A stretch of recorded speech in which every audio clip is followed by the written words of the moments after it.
Aytən xanım, xoş gəldiniz. Salam, çox sağ olun Samira xanım. Necəsiz? Çox sağ olun, yaxşıyam. Siz necəsiz? Təşəkkür edirəm. Aytən xanım artıq neçə ildir təhsildədir, maraqlıdır? Təhsildə mən düşünürəm ki, hər kəs yaradılandan, yəni məktəbə başlayandan zaten təhsildə olur hər kəs.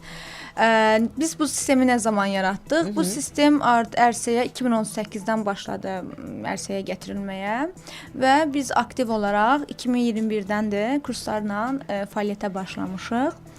EduAz proqram təminatıdır və bu proqram təminatı istənilən təhsil mərkəzlərinin işlərini rahatlaşdırmaq, rəqəmsallaşdırmaq üçün olan bir proqram təminatıdır. Yəni elektron belə deyək də bir platformadır. Bəli, bəli.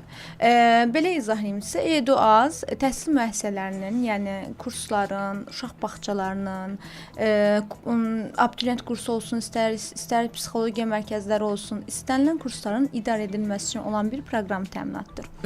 Yəni Azərbaycandakı ümumiyyətlə təhsil müəssisələri keçmiş metodlarla işləyirlər. Hansı ki, WhatsApp-la da istifadə edən var, Excel-dən də istifadə edən var, ən köhnə qayda kağızdan da istifadə edən var.